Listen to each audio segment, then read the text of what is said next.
Tudo bem? Bom, vamos começar aqui. Já acho que já deu tempo do pessoal entrar. Bom, gente, seguinte, eu acho que vocês viram, né, como tá o cronograma. Tá bem apertado, né? Daqui já 3 semanas, né, basicamente, a gente já vai estar em prova de novo. Então, assim, é tudo muito, muito corrido, né? Tudo muito curto. Então, eu vou tentar hoje, né, em PSD, sistema nervoso, eu acho que vai ser um tema que sim, vai que ser a discursiva de vocês, por quê? Porque na minha prova não caiu. Então, assim, como ela deu, a Renata, ela deu para P2 sistema nervoso e renal, e a Fátima deu intestinal e gástrico. Então, como na minha prova caiu, foi o gástrico e eu acho que foi gástrico e foi desculpa, renal. Então acho que tem grandes chances de ser o oposto agora, né? De ser sistema nervoso. E nessa parte, as questões da Renata, eu vou, né, direcionar vocês. Ela é bem direta, tá? Não tem muita complicação, as questões são bem, bem diretas, tá? E aí, na quinta-feira, a gente faz aula de farmaco, que é o conteúdo majoritário, que é o conteúdo grande, que é o carro-chefe da prova, que vai ser de hipoglicemia antes, né? Um pouquinho ali longo, mas os outros temas são bem tranquilos, tá? Então aproveitem, né? Quem não foi muito bem na P1, é o tempo agora de dar um up aí para recuperar as notas, até porque vai ter pouquíssima matéria, né? Então aí dá para recuperar.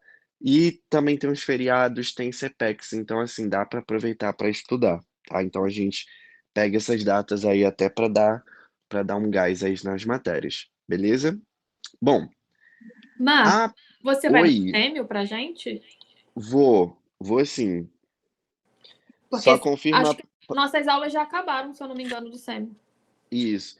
Foi aquela do meiol, né, com vascular, Hoje foi certo? a gente teve osteomolecular, urogenital, tireoide com Tony e hoje Aham, fechou com com meiol vasos. vasos, isso. Tá. Eu vou auxiliar sim. E vocês vão ter prática, não vão? Sim. Aí eu também dou uma ajudinha na prática de vocês, até porque essa prática é um pouquinho diferente daquela prática antiga que vocês têm, porque agora já é uma semi-completa, digamos assim. Então cai cardio, pulmonar, abdominal, neuro e cai geralmente osteoarticular, né? São ali algumas perguntas dentro dessa área, tá? Então muda um pouquinho lá a questão da prova, por conta, né, que tem a questão de neuro, e aí a galera dá uma escorregadinha. Mas eu vou, semana que vem a gente já faz, tá? Só essa semana que eu tô um pouquinho enroladinho, mas semana que vem a gente faz tudo certinho, tá? Beleza.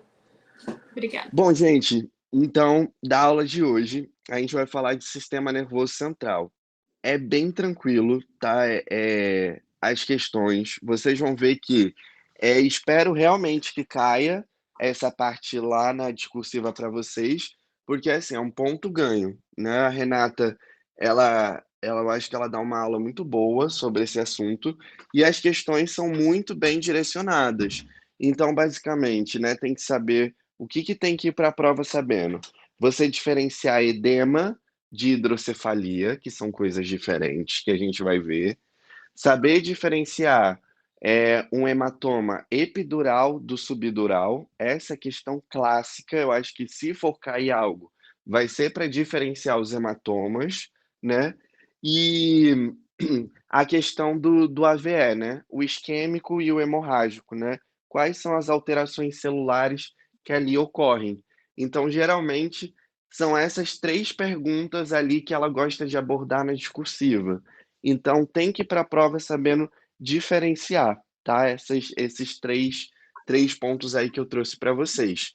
E nas objetivas, geralmente aparece aquelas questões de rompimento de artéria de polígono de Willis, aqueles microaneurisma de Charcot-Bouchard.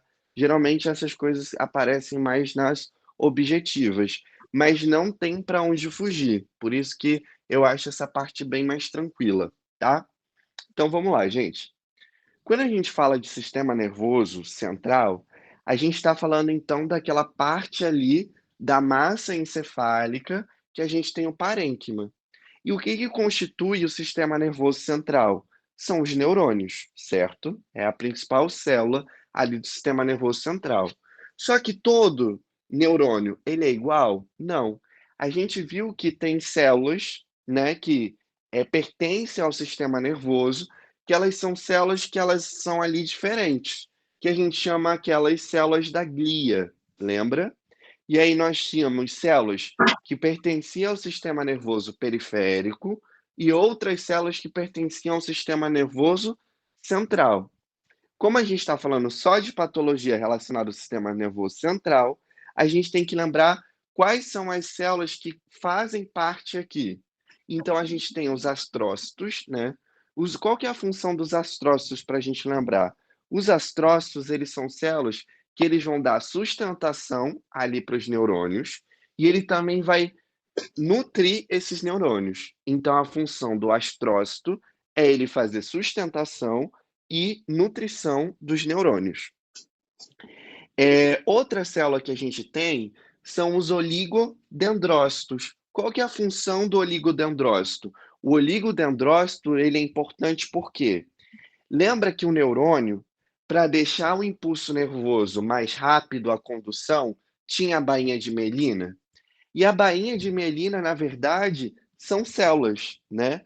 E no caso aqui do sistema nervoso central, quem vai compor essas células vão ser o quê? Os oligodendrócitos, tá? Lembra que lá no periférico era aquelas células de Schwann, né?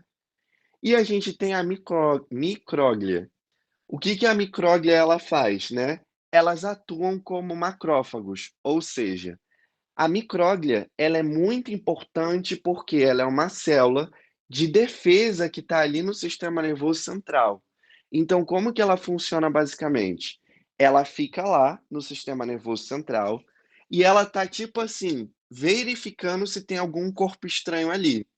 Quando ela nota que tem algum corpo estranho, ela sofre toda uma mudança estrutural da célula e ela entra ali no modo de tipo de fagocitose para ela conseguir fagocitar aquele corpo estranho e consequentemente destruir, beleza? Então, quando a gente fala de células da glia, são células que têm funções específicas.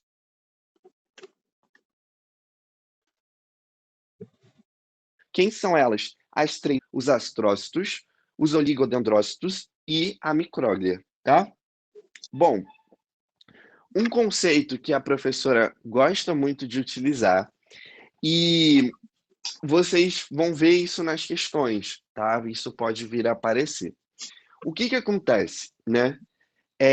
O neurônio, a gente sabe que quando você pega lá a célula, né, lá do sistema nervoso, e você coloca numa lâmina para você olhar no microscópio, você vai corar ela, né? E aí, quando você cora, os neurônios que são saudáveis, ele tem uma cor roxa. Então, o neurônio que é saudável, ele tem uma cor roxa. E a professora ela vai se referir a esse neurônio saudável de cor roxa, roxa por causa do corante, beleza?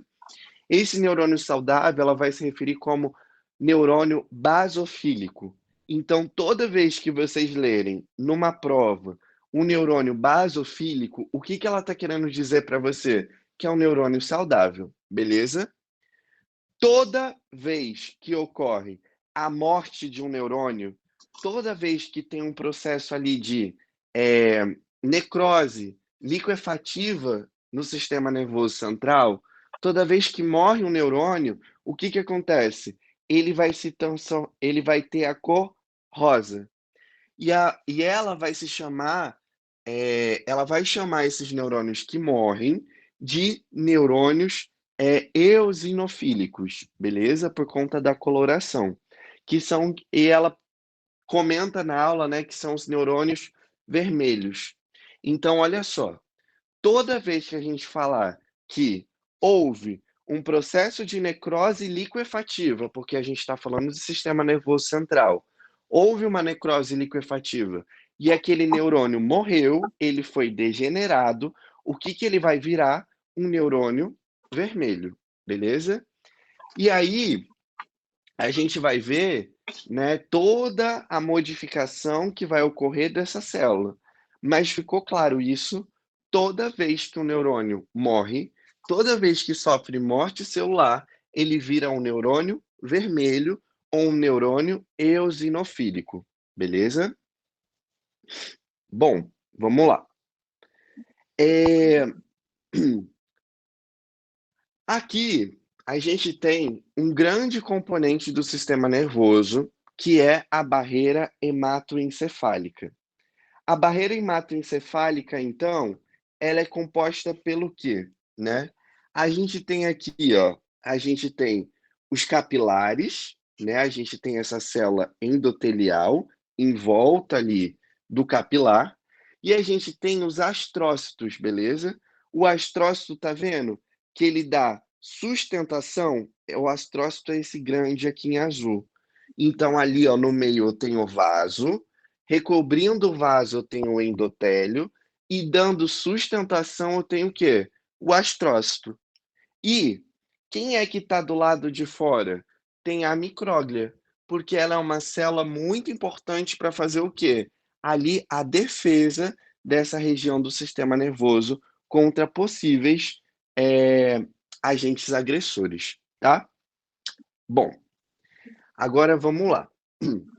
Lembra quando vocês estudaram lá no semestre passado em neuro sobre a doutrina de Monroe-Kyle? Não sei se vocês vão lembrar, que até eu acho que foi uma questão discursiva de vocês, né? Que o Jorge sempre cobra isso. É sobre a doutrina Monroe-Kyle. Eu tô sem minha caneta aqui, mas é Monroe-Kyle. O que essa doutrina ela fala? Vamos pensar aqui no seguinte, gente. Eu tenho, dentro da minha cabeça, eu tenho lá o meu encéfalo, beleza? Tem um encéfalo dentro aqui da minha cabeça. E o que está protegendo o encéfalo? Eu tenho uma caixa craniana. Como eu já sou um homem adulto, a minha caixa craniana, as minhas suturas, a minha fontanela, ela já foi toda fechada, né? A minha caixa craniana, ela já foi toda formada e bem calcificada. Então, o que acontece? A minha caixa craniana, ela não se expande.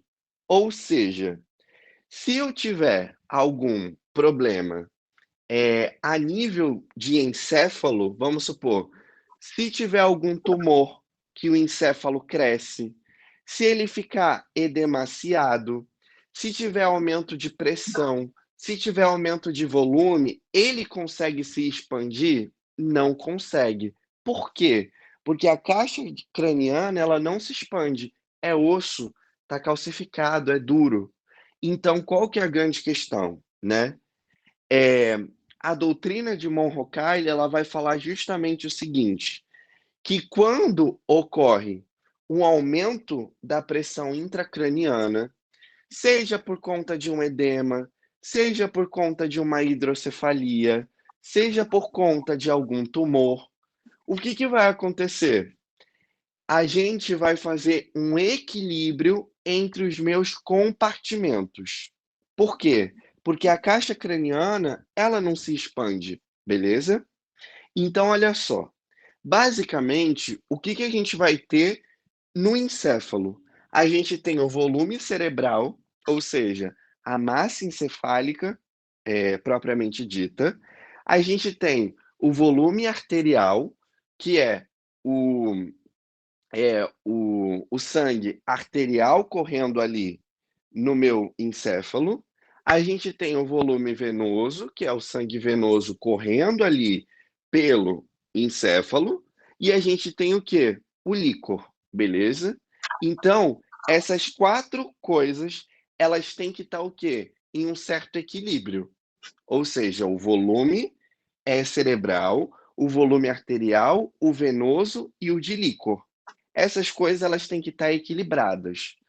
O que acontece, vamos supor, às vezes, se eu tenho aumento da quantidade de líquor, ou seja, eu tenho uma condição de hidrocefalia. O que vai acontecer? Se aumentar o líquor, eu vou ter que dar um jeito na minha circulação. Concorda comigo? Porque o volume cerebral, eu não consigo mexer nele, mas eu consigo mexer na quantidade de sangue que está fluindo. Então, é sempre o quê? Um equilíbrio. Uma outra situação que a gente pode criar, em relação ao volume cerebral. Vamos supor que essa pessoa ela tem algum edema, ou essa pessoa ela tem algum tumor. O que vai acontecer? Vai aumentar o volume cerebral, mas aonde que eu vou ter que compensar? Nos outros volumes. Então, a gente tem diminuição de líquor, diminuição também de sangue circulante. Deu para entender? Então, essa é a grande questão que precisa ir para a prova sabendo, que eu tenho esses compartimentos e eles têm que estar o quê? Equilibrados. Ou seja, quando há um desequilíbrio em algum deles, entre eles mesmos tem que ter um sistema compensatório. Então, se tem algum tumor, se tem edema cerebral, eu preciso compensar tendo menos líquor circulante, menos sangue circulando. Pô, eu tenho uma hidrocefalia, tem muito líquor circulante, então eu vou ter o meu volume cerebral, ele não se altera. Mas o que a gente pode fazer?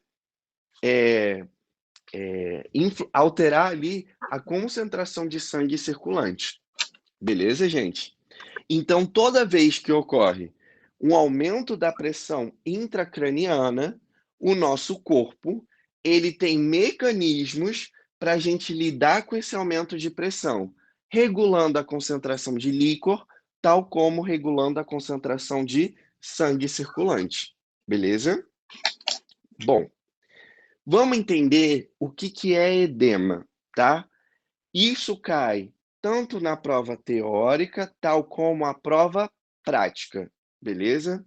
Bom, olha só esse primeiro encéfalo aqui, ó.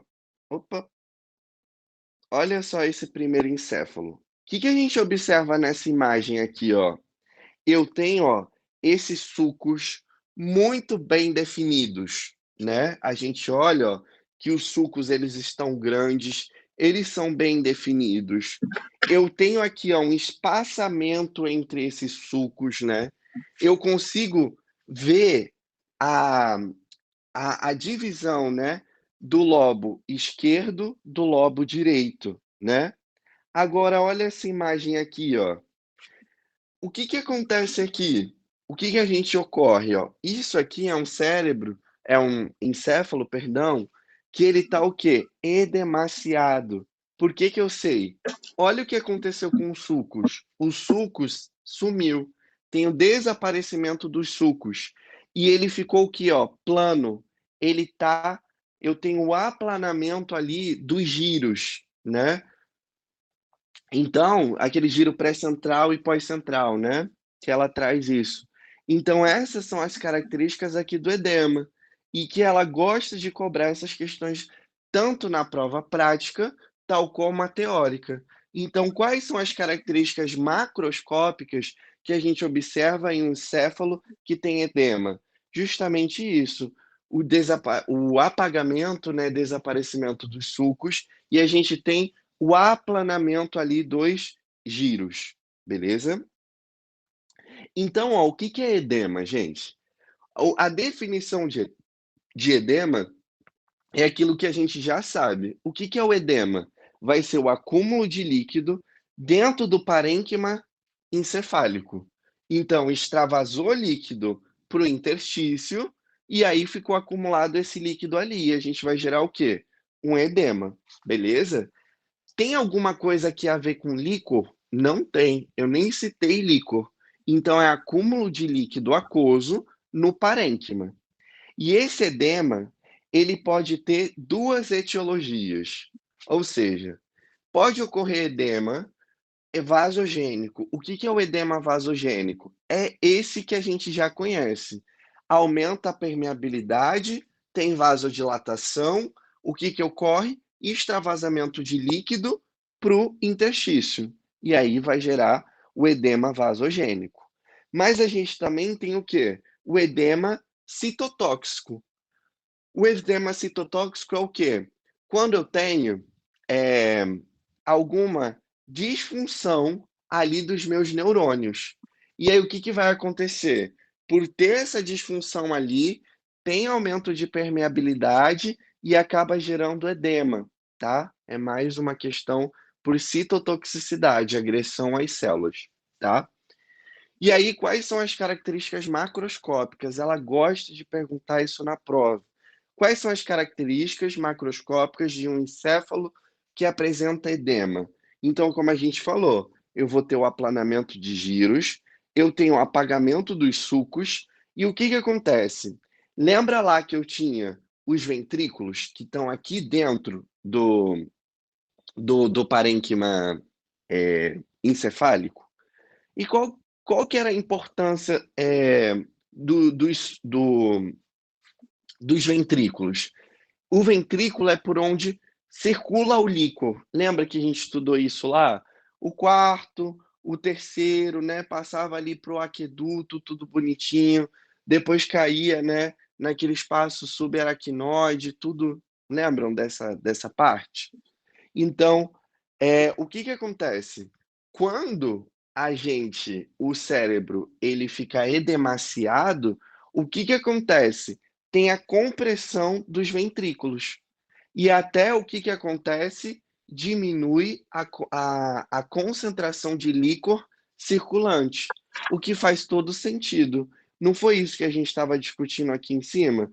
Quando tem aumento do volume, quem que vai ter que compensar? A questão sanguínea e a questão de líquor. Então, quando ocorre um edema, faz a compreensão dos ventrículos e, consequentemente, eu tenho menos líquor circulante, beleza? Bom, e aí, ó, aqui eu estou mostrando o quê?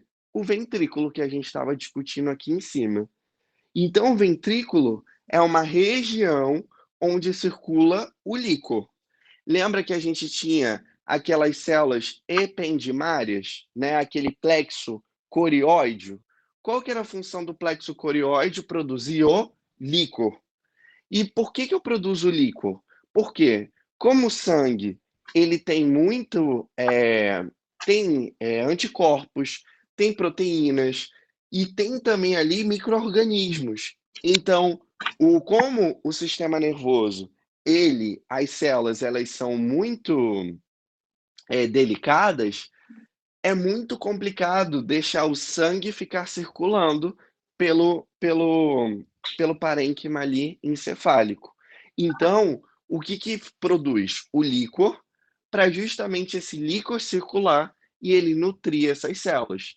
E por onde que ele circula? Por meio dos ventrículos, beleza? Então, o que é uma situação, gente, de hidrocefalia? Aqui sim, a hidrocefalia é quando a gente tem aumento do líquor. E quando a gente tem aumento do líquor, o que acontece com a pressão intracraniana? Ela aumenta. Então, qual que é a diferença do edema para a hidrocefalia? O edema é quando a gente tem o quê? Acúmulo de líquido aquoso no interstício, gerando o edema que a gente já conhece. Já aqui, a hidrocefalia é o quê? É quando a gente tem o aumento da quantidade de líquor circulando nos ventrículos. Ambas as situações vão me gerar o quê? Aumento da pressão intracraniana. Beleza, gente? Bom, então o que acontece, ó? Uma pessoa que tem hidrocefalia, né? Isso acontece muito nos bebês. O que eu observo aqui, ó, na hidrocefalia? Olha como ocorre a dilatação dos meus ventrículos por conta desse aumento de líquor. E aí, o que acontece também, ó, lá com o meu encéfalo, ó, a mesma coisa do edema. Então a gente tem, ó, o apagamento dos sulcos, a gente tem o aplanamento dos giros. Só que diferente do edema, o edema ele faz o que com o ventrículo? Ele comprime o ventrículo. Agora aqui não, ó. O que ele faz com os ventrículos? Ele dilata, beleza? Então a gente pode usar as mesmas características macroscópicas. Então vamos fazer isso? Então, ó, no edema, a gente tem o quê? O apagamento dos sulcos, aplanamento dos giros, mas a gente tem o quê? A compressão dos ventrículos. Já na hidrocefalia, a gente tem o quê? Tem o desaparecimento dos sulcos, né? Apagamento ali dos sulcos. A gente tem o aplanamento dos giros, mas a gente tem o quê aqui? A gente tem a dilatação do ventrículo, beleza? Então, um está comprimindo, que é o edema, comprime o ventrículo, e aqui o quê? Na hidrocefalia, o ventrículo ele está o quê? Dilatado, beleza?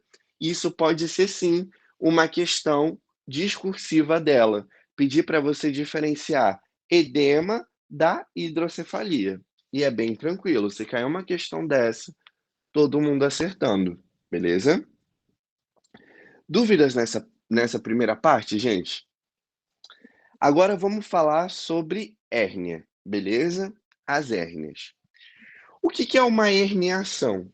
Herniação é toda vez que a gente tem um deslocamento, aqui falando a nível de sistema nervoso, tá? É quando a gente tem um deslocamento do parênquima cerebral através de alguma estrutura. Então, olha só. Quando eu olho essa imagem aqui, ó, eu vejo que eu tenho o meu encéfalo, ali, ó, tem o cerebelo bonitinho. E aqui, né, o meu cérebro, ele está dividido em lobo direito e lobo esquerdo. E tá vendo que todas essas massas, toda essa parte de massa encefálica, ela tá bem delimitada e ela está ocupando o espaço dela. O que vai acontecer? Se deslocar alguma dessas massas, eu vou chamar isso de herniação. Então, o que é uma herniação? É justamente o deslocamento de parênquima o quê? Encefálico, beleza? Nós temos algumas estruturas que são bem importantes, porque são as estruturas que vão ser alteradas quando a gente tem herniações. Então, olha aqui. Isso aqui é um corte que a gente tem, um corte axial, e que aqui a gente está vendo o quê? Essa parte aqui está normal. Então, olha só.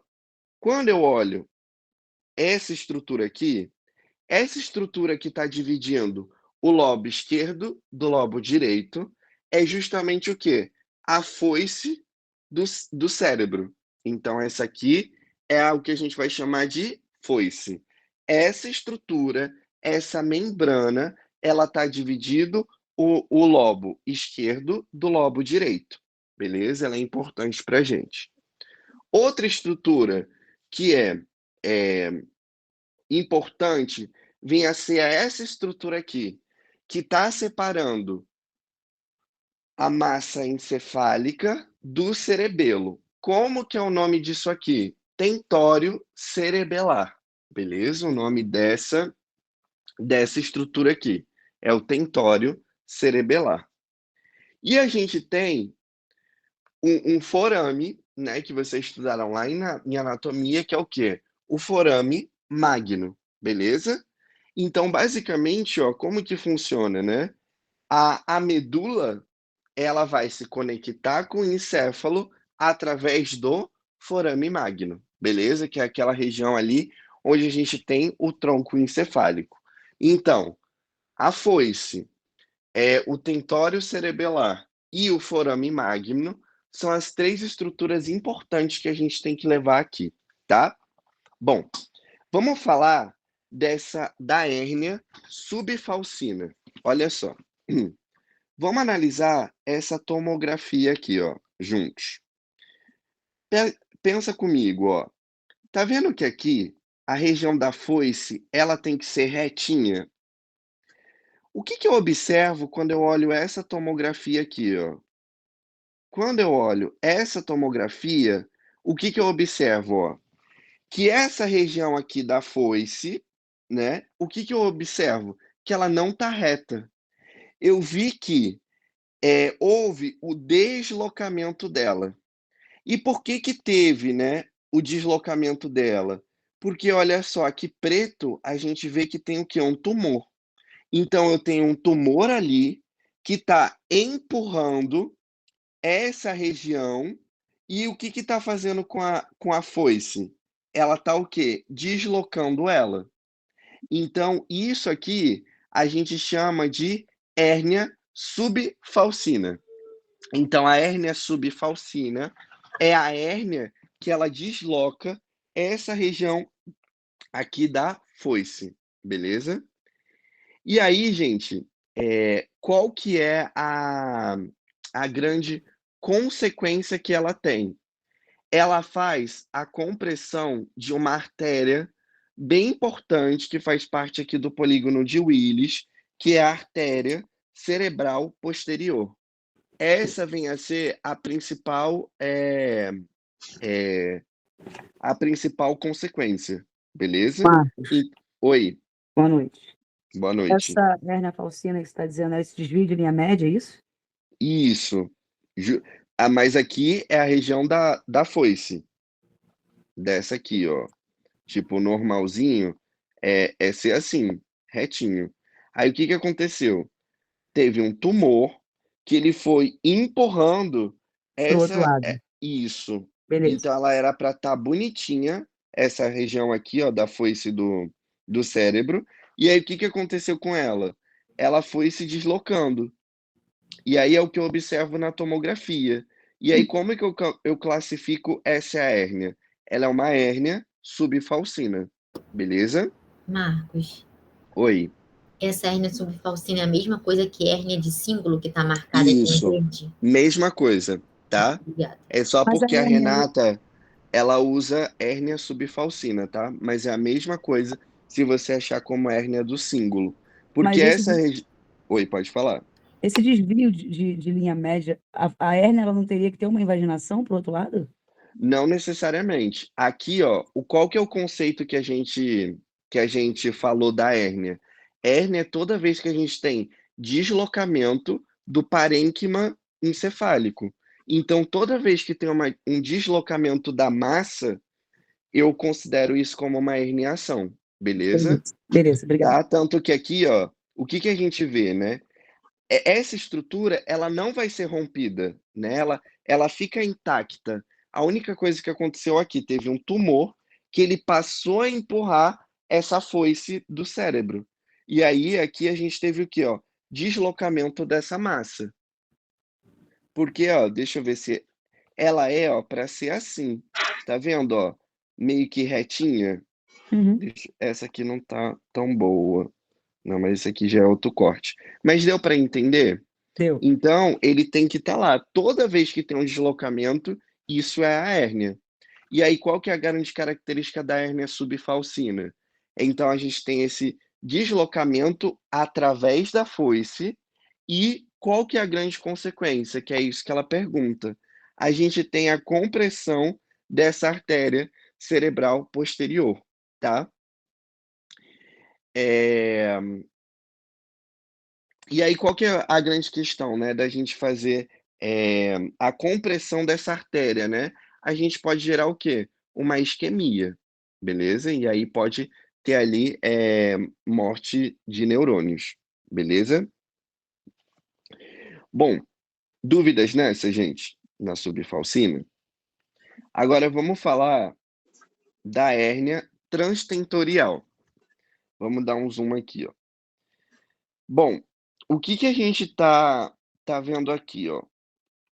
Eu não sei se essa aqui vai dar para ver muito bem. Deixa eu. Cadê minha caneta? Gente, eu perdi minha caneta. que essa aqui eu acho que ficaria melhor se eu mostrasse. Gente, só um momentinho, deixa eu ver se eu acho minha caneta aqui. Ai, não tá aqui. Perdi minha caneta, mas vamos lá. Olha só. Bom, olha essa primeira imagem aqui, ó, que a gente viu, ó. Tá vendo aqui eu tenho o cerebelo, né? E aqui eu tenho o parênquima cerebral, né? A massa encefálica. Isso aqui, ó, é o tentório cerebelar, essa linha aqui onde está apontando essa seta amarela. Olha o que que acontece nessa imagem aqui, ó. Não sei se vocês conseguem visualizar.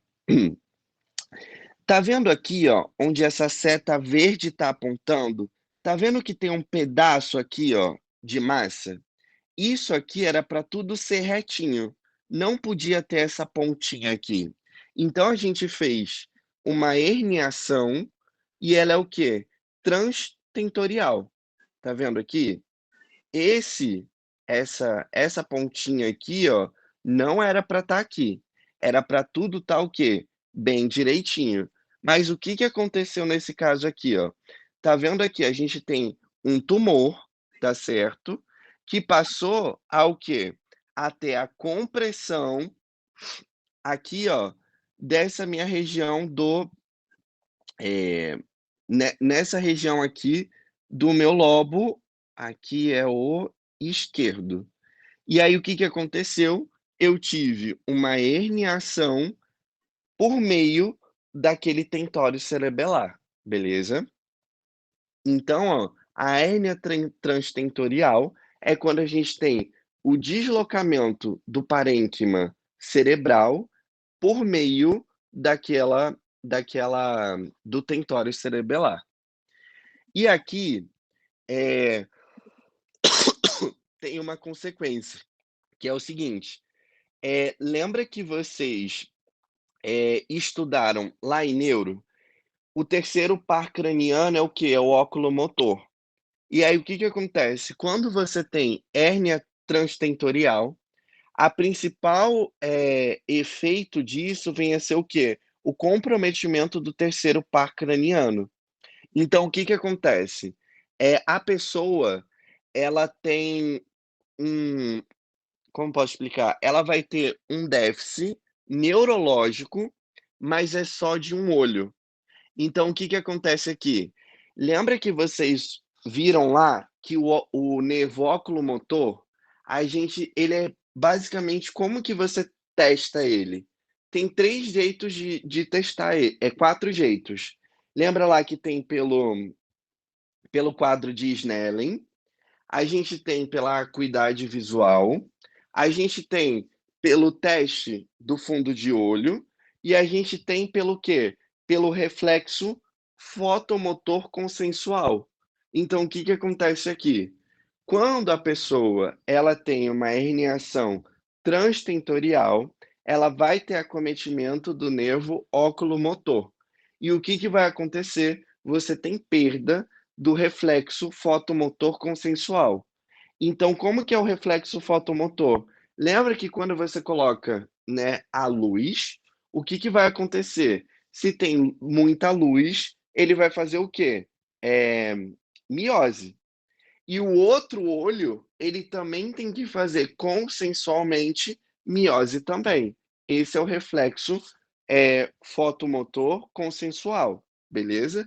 Aí o que que vai acontecer nesse caso?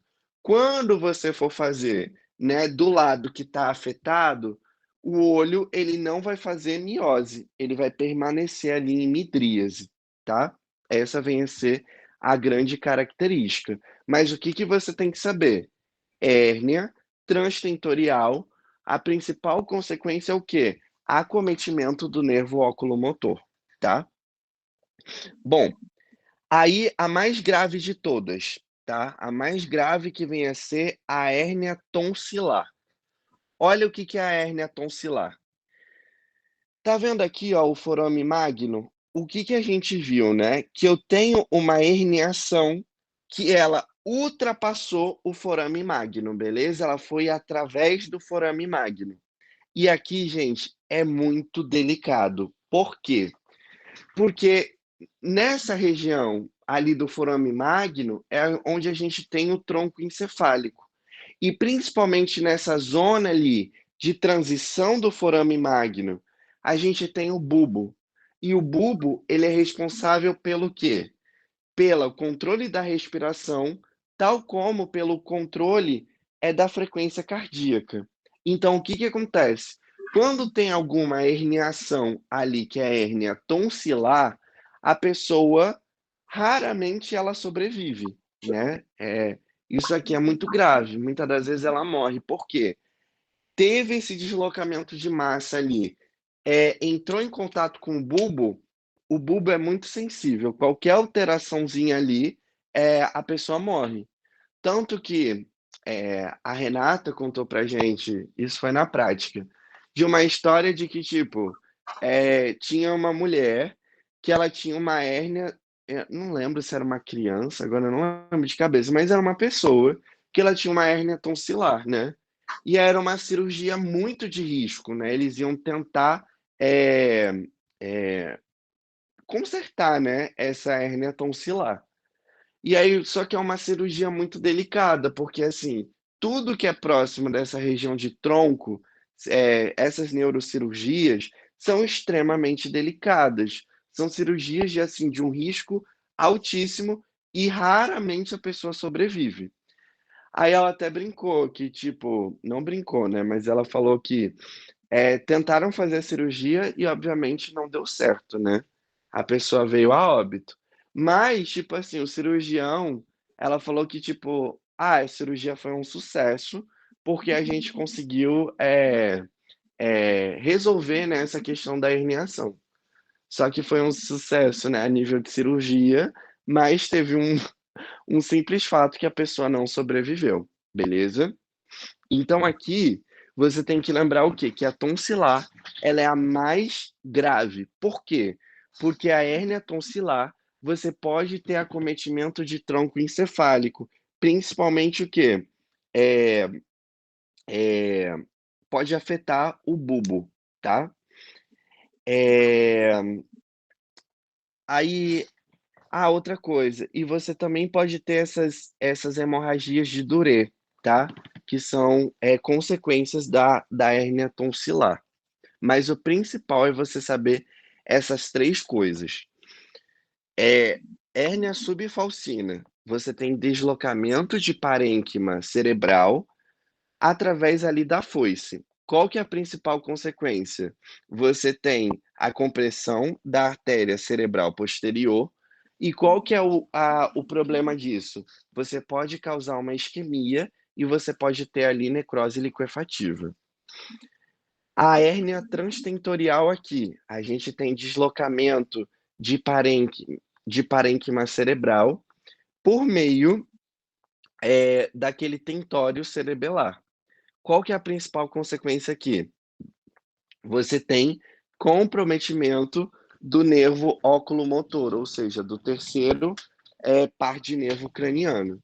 E, em relação à hérnia tonsilar, qual que é a principal consequência aqui? Então, é o deslocamento de parênquima encefálico através do forame magno. Qual que é a principal consequência aqui? Você pode ali ter algum comprometimento do bulbo e você gerar uma parada cardiorrespiratória, tá? Então, ó, olha aqui esses esquemas, ó. A gente tem a hérnia subfalcina, em que a gente tem o deslocamento de parênquima, né, através da foice. A hérnia transtentorial, que a gente tem o deslocamento de parênquima através do tentório cerebelar. E a gente tem a hérnia tonsilar, que é o deslocamento de parênquima, né, cerebelar por meio aqui do forame magno, tá certo? Essas aqui, gente, quando cai na prova, é justamente isso, ela pede mais a estrutura acometida e a consequência. Eu nunca vi cair isso aqui numa discursiva, tá? Então, se cair, né? Isso cai nas objetivas, mas é muito difícil, beleza? Dúvidas nessa parte de herniação? Bom, vamos falar agora da questão vascular, beleza? Bom, a gente já sabe que aqui os vasos, né, eles têm toda essa estrutura aqui. Tem a túnica íntima, tem a túnica média e tem a túnica adventícia. A íntima é onde tem as células endoteliais, a média é onde tem as células musculares e a adventícia é o quê? É o tecido conjuntivo que reveste, né, todas essas camadas, mais o vaso-vasouro, que é o quê? São vasos que fazem a irrigação do próprio vaso, tá? Bom, aneurisma vem a ser o quê? Aneurisma, ele pode ter causa genética, tabagismo, hipertensão e trauma. Mas vamos destacar aqui que aneurisma é muito causado por hipertensão, tá? E o que é aneurisma? Aneurisma, então, é quando a gente tem a dilatação anormal de uma artéria, beleza? Então, toda vez que a artéria ela dilata, a gente chama isso de aneurisma. Então, toda vez que a gente falar de aneurisma cerebral, o que a gente está falando de aneurisma cerebral? É toda vez que algum vaso presente ali na região do sistema nervoso central dilatou, beleza? Bom, aí a gente tem o aneurisma falso e o verdadeiro, tá? O falso é aquele que tem acometimento das túnicas e o verdadeiro é aquele que não tem acometimento das túnicas. Então, o que é o aneurisma verdadeiro? Olha aqui. Todas as minhas túnicas, elas estão o quê? Intactas, beleza? Mas, se tiver a dilatação unilateral, ele vai ser o sacular. Se tiver dos dois lados, vai ser o fusiforme. E o que é o aneurisma falso? O falso vem a ser aquele que tem acometimento das túnicas, certo? E aí o que vai acontecer aqui? Eu posso gerar hematoma, tá? Bom, aí vamos começar aqui com essa parte que aqui eu acho que é o mais importante da aula, tá? As hemorragias intracranianas. Então, a hemorragia intracraniana, quando a gente se refere a esse termo e toma cuidado com o que a Renata vai colocar, porque a hemorragia intracraniana parece bobo, mas a hemorragia intracraniana é aquela que ela ocorre dentro do crânio, beleza? Então a gente está falando que ela está relacionada a essas estruturas cranianas, ou seja, a gente tem, lembra que tem o crânio, aí a gente tem as meninges, e além das meninges a gente vai ter o quê? O parênquima. Então a gente vai ter hemorragias que vão ocorrer nas meninges, e a gente vai ter as hemorragias que vão ocorrer no parênquima, onde tem massa cerebral. Então, olha só, quando eu falo de hemorragia intracraniana, eu estou falando de que está acontecendo, digamos, dentro da cabeça, ou extraparenquimatosa ou intraparenquimatosa, beleza? Então, tomem cuidado no comando da questão, porque se ela falar de hemorragia intracraniana, você tem que falar das intraparenquimatosas e das extraparenquimatosas. Ou ela pode falar diretamente das intraparenquimatosas, como também da extraparenquimatosa. Então, lê o comando da questão, beleza? Vamos começar falando das hemorragias extraparenquimatosas. Então, o que ocorreu aqui, gente? Uma hemorragia. Então, a gente teve comprometimento ali de algum vaso, né? Pode ser um aneurisma, a parede dilata e ela pode estourar, romper? Pode. Pode gerar uma hemorragia? Pode. A pessoa pode sofrer um trauma e esse trauma lesar o vaso e a pessoa ter uma hemorragia? Pode, beleza? A principal causa aqui é o quê? Hipertensão, tá? Hipertensão não tratada pode gerar, sim, hemorragia. Tem ali o enfraquecimento dos vasos, lesiona o vaso, gera hemorragia. e também trauma. Então a pessoa bate a cabeça e é uma pancada que acaba o quê? Tendo comprometimento vascular, rompe esses vasos e gera hemorragia, beleza? Bom, então quando a gente fala, presta atenção, de hemorragia extraparenquimatosa, a gente está falando de hemorragias que estão ocorrendo aonde? Nas meninges, beleza? Então a gente tem a epidural, a subdural e a subaracnoide. Essas são as 3 tipos de hemorragias extraparenquimatosas. Bom, vamos lá. Vamos começar aqui discutindo a hemorragia epidural. Então, epidural, ela tá o quê? Acima da dura mater. Então, lembra que a gente tem a dura mater, a gente tem a aracnoide e a gente tem a pia mater. Então, um hematoma epidural é aquele que ele ocorre acima da dura mater. Então, primeira coisa que tem que ter na minha resposta quando eu vou falar de um hematoma epidural. Primeira coisa é o quê? Localização. Então, onde que ele ocorre? Acima da dura mater, beleza? O que a gente percebe aqui, ó? Tá vendo que ele tem um formato muito bem definido? É aquele formato de lente. Ele tem um formato ali lentificado, beleza? E o que está relacionado aqui?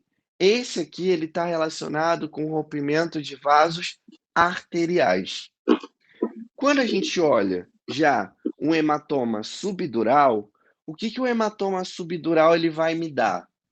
Ele já é o quê? Primeira coisa, a localização. Subdural, ele está o quê? Abaixo da dura mater. E aqui, essa hemorragia, a forma que ela vai me dar na tomografia vem a ser o quê? Na forma de crescente. Ela vai fazer ali numa forma de meia-lua, tá? E aqui está mais relacionado o quê? Com rompimento de vasos o quê? Venosos, beleza? Bom, então olha só. Esse hematoma aqui, ó, quando eu olho nessa tomografia aqui, eu tenho esse corte axial e o que eu observo aqui nessa tomografia? Eu vejo que tem o quê? Um hematoma aqui. Então, essa pessoa ela teve uma hemorragia. Então, olha só, o que vai gerar hematoma epidural? Então, primeira coisa aqui, ó, o que gera? Vão ser traumas. Então, a gente está falando de traumatismo craniano que vão levar à fratura de crânio, beleza?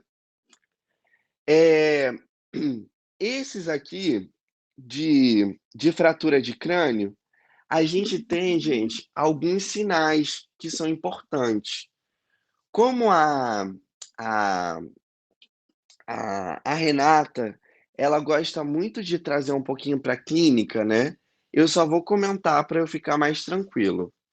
Lembra que o Tony, quando ele deu aula de neuro para vocês, ele falou que os sinais da fratura, principalmente de base de crânio.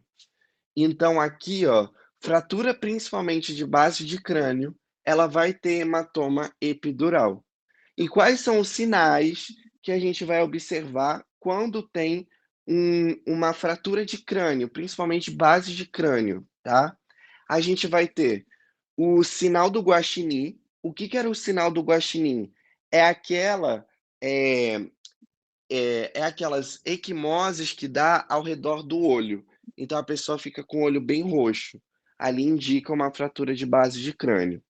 Sinal do guaxinim.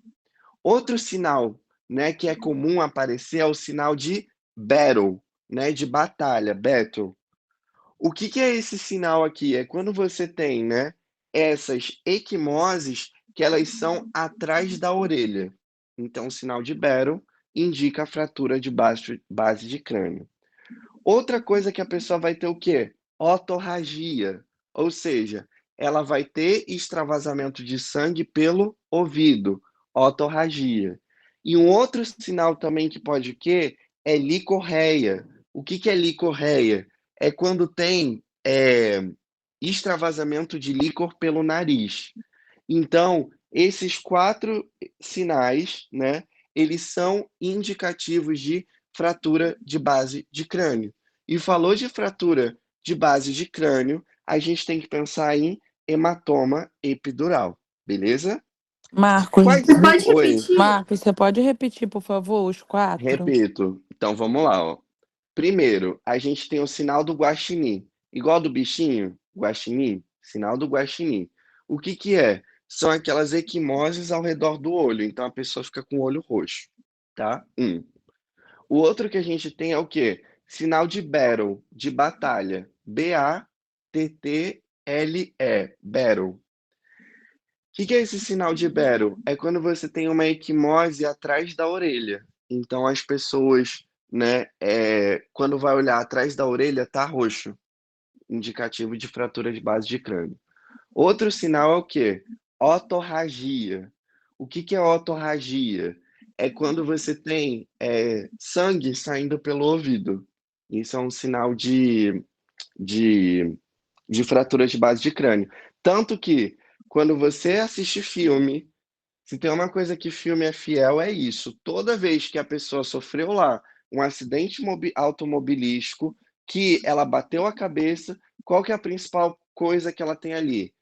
Tá saindo sangue pelo ouvido dela, né? Fica aquele sangue ali na calçada, o ouvido todo sangrando. E a outra coisa que tem é o quê? Licorreia. O que é licorreia? É licor saindo do nariz, né? Então, esses 4 sinais são sinais de fratura de base de crânio, beleza? Inclusive, guardem isso porque, se for fazer prova prática com o Tony, ele gosta de perguntar sinais de fratura de base de crânio, tá? E aí, como a gente falou, quando a gente fala de fratura de base de crânio, a gente tem que associar com qual hematoma? Epidural. Então, vamos lá. Falou de hematoma epidural, primeira coisa que tem que ter na minha resposta é o quê? Localização. Então, a causa a gente já falou. A causa está relacionada com traumas que levam à fratura de crânio. Primeiro a gente falou da causa. Outra característica que a gente tem que falar é a localização, onde ele está acima da dura mater. O que vai ocorrer aqui? Por que teve o hematoma? Porque rompeu vasos arteriais, beleza? Então eu tenho extravasamento de sangue arterial. E quando eu vou olhar na tomografia, esse hematoma, essa hemorragia, ela vai ter uma forma. Ele tem esse formato lenticular. Ele tem essa forma de lente, beleza? E a grande questão aqui é o quê? Ele tem uma evolução muito rápida, beleza? Aqui. Ou seja, até a Renata usa um termo que ela acho que coloca no slide dela, que é aquele talk and die. O que é o talk and die? É aquilo que a pessoa está conversando e de repente ela morre. Por quê? Porque esse hematoma epidural, ela tem uma evolução muito rápida, tá? Então, o paciente, às vezes, ela até comenta, né, do talk and die. Ele tá ali um pouquinho responsivo, tá conversando e de repente, pum, ele apaga e morre. Tá? É o talk and die. Então tem uma evolução rápida, beleza? Então, se perguntar de hematoma epidural, tem que dar todas essas características que eu destaquei aqui, tá? Isso pode sim aparecer também na prova prática, tá? Ela pode colocar imagens e pedir para você descrever sobre, falar o que é e pelo menos dar uma característica, tá? Bom, o hematoma subdural, ele já vai ser o quê? Ele já é um pouquinho diferente. Então, aqui, ó, são traumas que levam a concussões cerebrais. O que é concussão cerebral? Sabe quando você pega uma criança e você fica chacoalhando ela, que a cabeça dela vai para frente, para trás? E aí, ali, ó, o encéfalo dela, ele também se desloca ali, ele fica batendo contra a caixa craniana. Por isso que você não pode pegar uma criança e ficar chacoalhando ela, beleza? Então, o que é a concussão cerebral? É o chacoalhão, beleza? Mas, às vezes, esse chacoalhão ele é tão forte que pode me gerar o quê? Um rompimento aqui de vasos e me gerar uma hemorragia. Então, o que vai causar aqui esse hematoma? É um trauma que ele leva ao quê? Contusão cerebral. Então, enquanto era uma batida que rompia o meu crânio, fazia fratura de crânio, aqui não. O meu osso ele está intacto, mas o que deu uma chacoalhada muito forte? O meu encéfalo, beleza? Então, ó, primeira coisa, então, são traumas que levam a concussões cerebrais. Primeira coisa é o que causa. Segunda coisa, localização. Onde ele está é subdural, abaixo da dura mater. E aqui a gente está falando de rompimento de vasos o quê? Venosos. Então, é extravasamento de sangue venoso aqui. E aí, ó, essa hemorragia, ela tem uma forma ali de meia-lua, né? É a forma também de crescente, beleza? Então, quando você bate a tomografia, você vê aqui, ó, essa forma bem ali delimitada, tá? E aqui, a evolução desse quadro, ele é mais lento. Então, o prognóstico aqui é muito mais favorável, beleza, gente? Então, pode aparecer e já apareceu nas provas para você diferenciar hematoma epidural do subdural. Ou também ela pode pedir só para você dar as características de um e de outro. Ela pode te dar um caso, pedir para você identificar e dar as características, beleza? Nunca vi ela botar, tipo, foto na prova teórica, mas foto pode aparecer sim na prova prática, que ela coloca ali uma tomografia para você identificar, mas não tem erro. É muito, ó, muito bem definido. Beleza, gente? Dúvidas aqui nesses dois? Vamos lá. E aí a gente tem uma outra hemorragia que ela não comenta tanto, tá? Mas essa aqui foi a que caiu na minha prova, inclusive. Foi uma hemorragia subaracnoide, né? Ela dava no enunciado falando sobre. Foi uma objetiva, tá? Foi a única que caiu de sistema nervoso na minha prova. Ela dava uma objetiva falando sobre hemorragia subaracnoide e ela perguntava a causa. E aí, essa foi a questão que caiu na minha prova, tá? Então, olha só. A hemorragia subaracnoide, ela é uma hemorragia o quê? Extraparenquimatosa.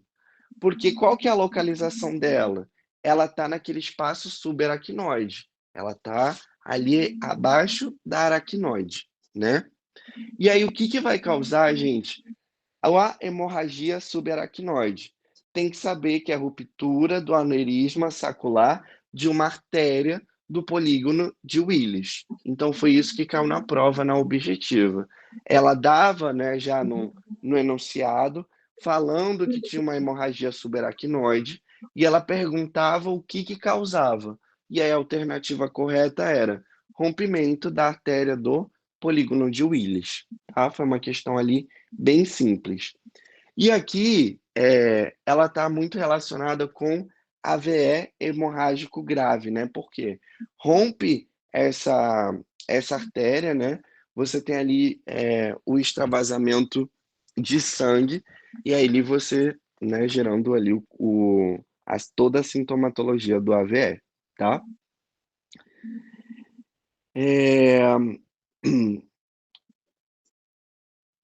Aí aqui, ó, é só pra gente mostrar. Olha só como é bonitinho, ó.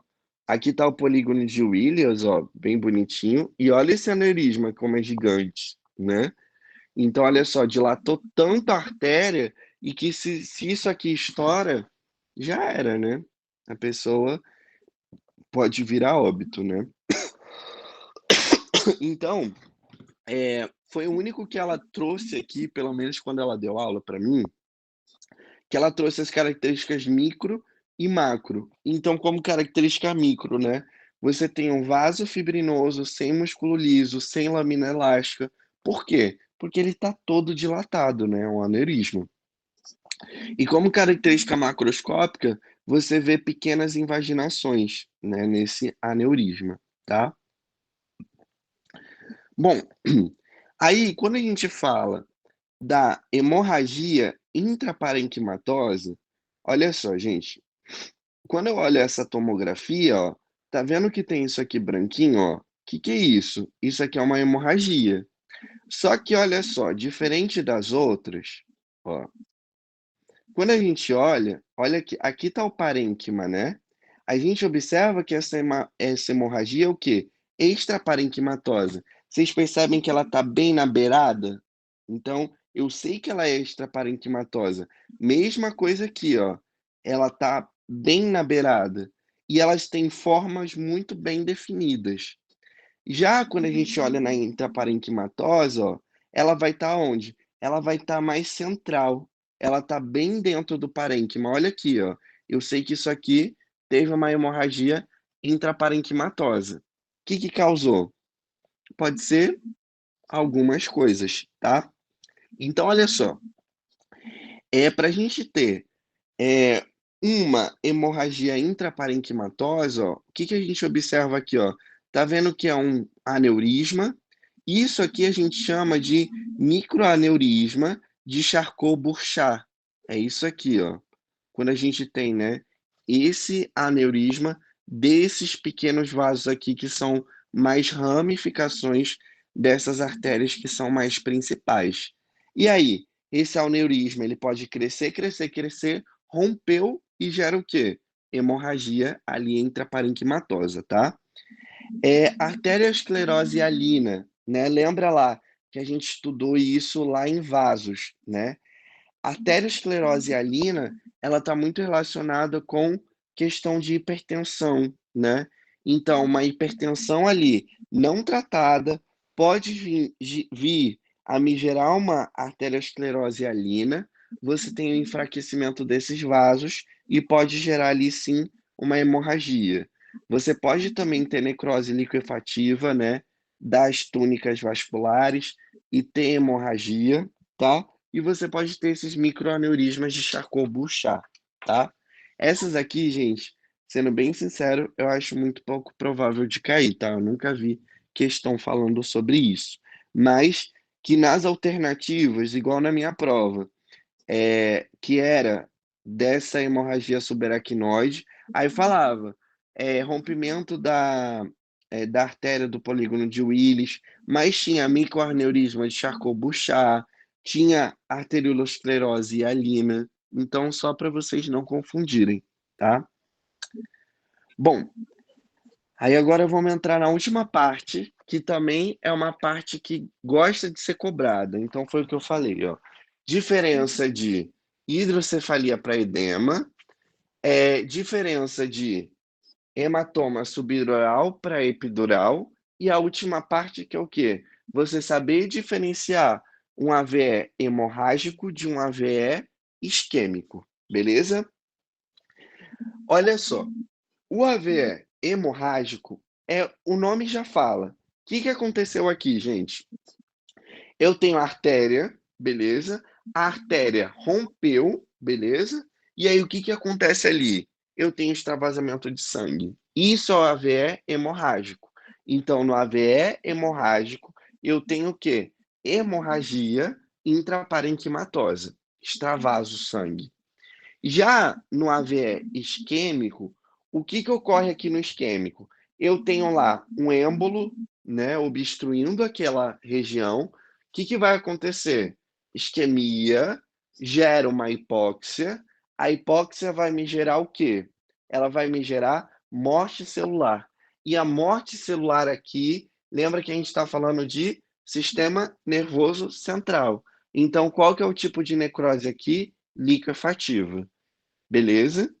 Então, basicamente aqui, ó, o AVE hemorrágico eu tenho ou uma hipertensão, ou eu tenho ali questão de diabetes, né? Que enfraquecem a parede desse vaso, esse vaso ele rompe e extravasa sangue. Então, eu tenho um AVE hemorrágico, que a gente também pode chamar ele de derrame vermelho, beleza? Já o outro é o quê? Eu tenho um êmbolo, e esse êmbolo ele vai causar uma obstrução vascular, aí vai gerar uma isquemia, gerando uma hipóxia, gerando morte celular, e a gente tem o quê? Necrose liquefativa. E aí, esse é o AVE isquêmico, que é o derrame branco, beleza? Bom, então, quando a gente fala de infarto cerebral, a gente está falando o quê? Que não é nada mais, nada menos do que necrose o quê? Liquefativa, tá? Então, toda vez que a gente fala de morte celular, a gente tem necrose liquefativa. E outra coisa também que eu comentei lá no começo da aula, toda vez que um neurônio morre, a gente chama ele de neurônio o quê? Vermelho, porque ele fica o quê? Eosinofílico, né? Ele deixa de ser basofílico e ele fica eosinofílico. Em outras palavras, é o quê? Ele muda a coloração dele, né? Então vai virar lá o neurônio vermelho. Então, pergunta de prova. Como que eu sei que um neurônio ele sofreu necrose liquefativa? Simples. O que ele vai se tornar? O neurônio vermelho. Então, presença de neurônio vermelho é indicativo de que houve necrose liquefativa. Beleza? Aí aqui a gente já, né, diferenciou bem os tipos de AVE isquêmico. Qual que é a grande questão aqui? Tem um êmbolo obstruindo, não chega sangue, não vai nutrir os neurônios. O que vai acontecer? Morte desses neurônios. E é importante aqui, gente, a gente salientar uma questão. As células do sistema nervoso, os neurônios, eles são extremamente delicados. Assim, eles não toleram nem minutos ali. São questão ali de, em poucos minutos, esses neurônios morrem. São células extremamente sensíveis. Qualquer alteração nessas células, elas morrem. E esses neurônios, eles têm dificuldade deles se regenerar. Tanto que a gente vai ver que toda vez que o neurônio morre, ele vira um neurônio vermelho. E aí, lembra, ó, processo como que é? Inflamação aguda, inflamação crônica, tecido de granulação e no final a gente forma a fibrose. E aqui no cérebro, a gente não tem fibrose, a gente tem o que a professora chama de gliose. Então, o que acontece? A área ali que a pessoa teve um AVE, ela fica cheia de gliose, que são fibroses, né? E não volta mais. Tanto que as pessoas que têm AVE, elas têm é, é, danos ali extremamente significativos, beleza? E vamos também lembrar um pouquinho aqui de AVE, já lembrando um pouquinho ali de neuro, porque como a Renata gosta de clínica, ela pode colocar isso aqui. Então, AVE, a gente está falando de qual síndrome?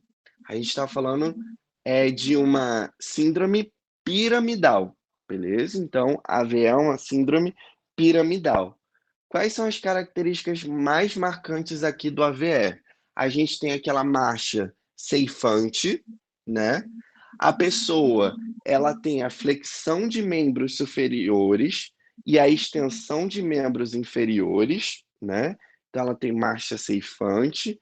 E qual que é a grande questão? Vamos fazer uma revisão aqui já de sêmio. A gente vai ter o quê? A gente tem hipertonia espástica aqui. A gente tem a hiperreflexia profunda e a gente tem a hiporreflexia superficial, beleza? Essas são as principais características de uma síndrome piramidal, beleza? Por que eu sei isso? Nem preciso falar que isso cai sempre na prova de neuroprática. Vão te perguntar para caracterizar síndrome piramidal, extrapiramidal e a cerebelar, beleza? Então, essas coisas aqui tem que estar bem na ponta da língua, tá? Então, se falar na prova de marcha ceifante, né? Falar sinal do canivete, todas essas coisas estão relacionadas ao quê? A AVE, beleza? Bom, mesma coisa aqui, gente. A característica macroscópica e microscópica. o mesmo raciocínio que a gente estava fazendo até agora. Primeira coisa que tem, houve morte celular. Beleza. A morte celular, eu vou ter uma inflamação aguda. Depois da inflamação aguda, a gente vai ter uma inflamação crônica. Depois da inflamação crônica, a gente vai ter o quê? Tecido de granulação sendo formado, e a gente vai formar o quê? Fibrose. Lembram dessa sequência? Então, de novo. Morte celular. Gerou morte celular, eu tenho o quê? Inflamação aguda. A aguda evolui para a crônica. A crônica vai formar, depois, quando ter a resolução dela, tecido de granulação. E, por último, forma o quê? A fibrose. Beleza? É o mesmo esquema em tudo. No rim que a gente vai ver, é a mesma coisa. No intestino e no estômago é a mesma coisa.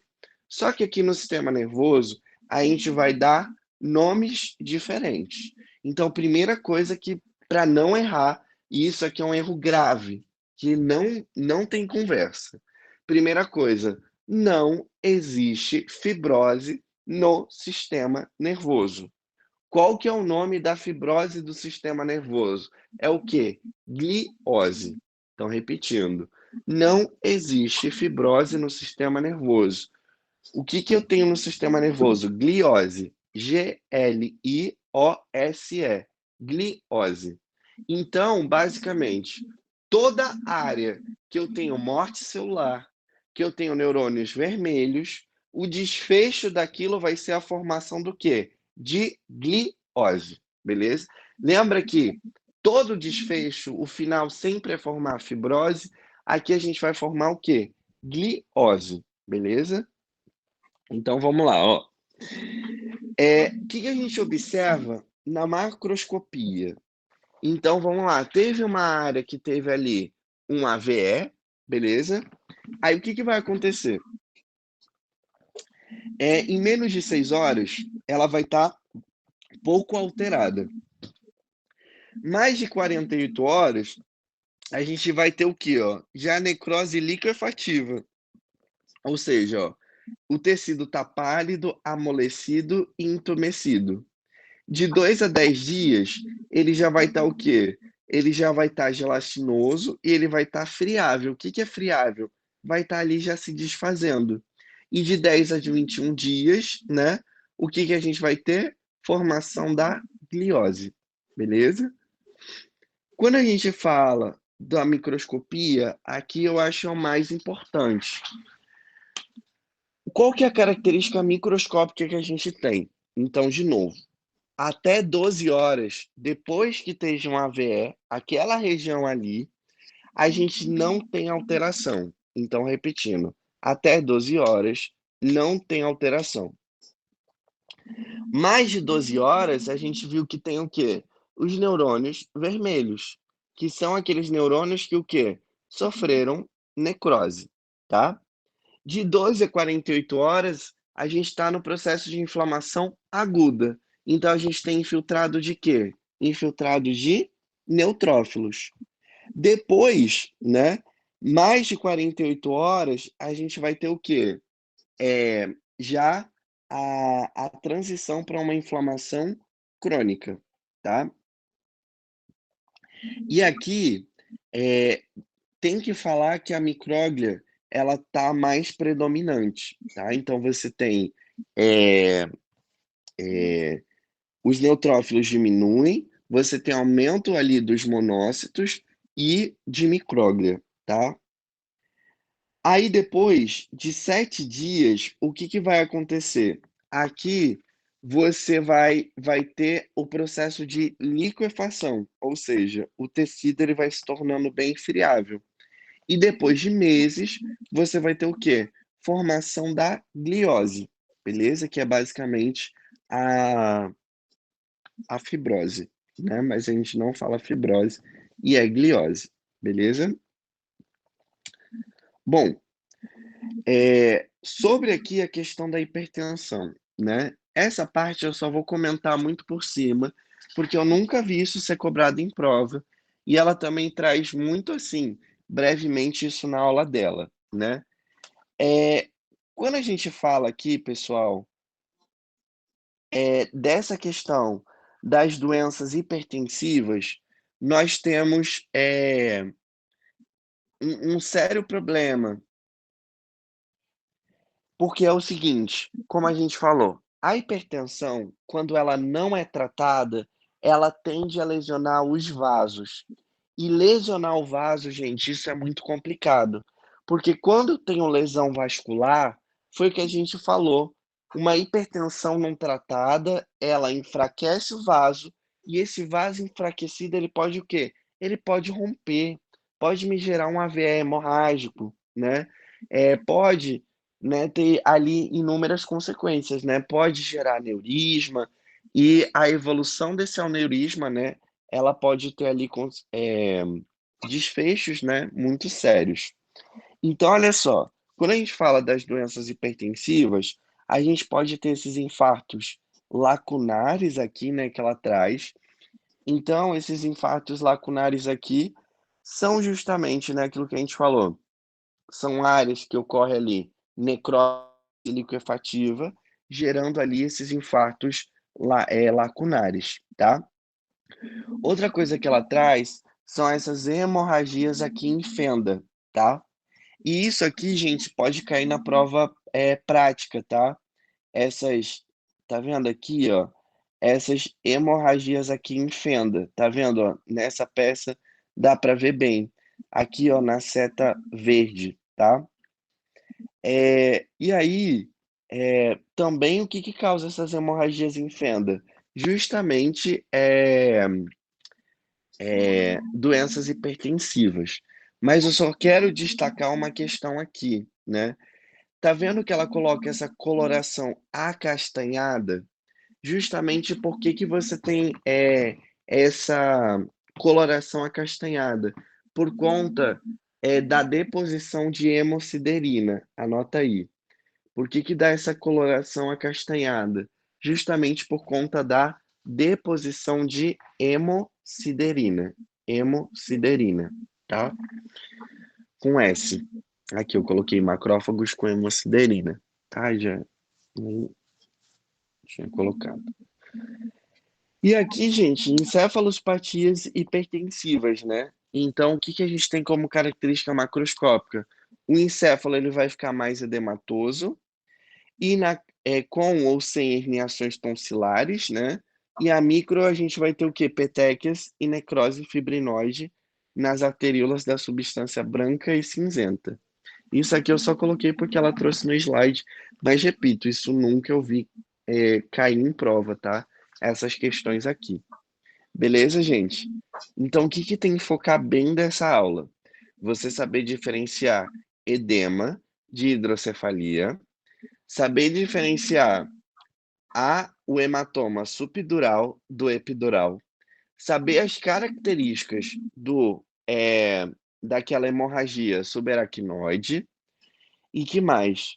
É você saber diferenciar o AVE hemorrágico de um AVE isquêmico e você saber essas alterações ali que ocorrem até formar a gliose, tá bom? Tem que ir para a prova sabendo esses bem. E outra coisa também, a questão das herniações, né? Saber o nome das herniações, quais estruturas elas acometem e qual que é a consequência que elas trazem, beleza? E volto a dizer, né? Na minha prova, não foi a discursiva, então tem grandes chances da prova de vocês serem a discursiva ser de sistema nervoso. Beleza, gente? Ficou alguma dúvida?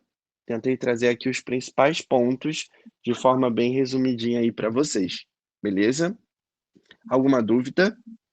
Então foquem bem nesse conteúdo aqui, porque vocês viram, é bem tranquila essa parte da matéria. Então não pode perder ponto aqui na parte de sistema nervoso. Renal também é bem tranquilo, tá? Aí só complica um pouquinho a parte de estômago e intestino ali, é um pouquinho mais difícil essa parte da página, mas ali também vamos tentar direcionar bem, beleza? Bom, quinta-feira, amanhã não tem aula, tá? Amanhã eu não consigo fazer aula, mas na quinta-feira a gente toma aí com a parte de farmaco. Aí eu vou dar toda a parte de hipoglicemia antes, tá? E tentem não perder essa aula, porque é a aula principal de farmaco, beleza? É um assunto, assim, chefe, e tem muitas questões ali pra gente abordar. Beleza, gente? Valeu, Marco. Obrigada, hein? Boa noite.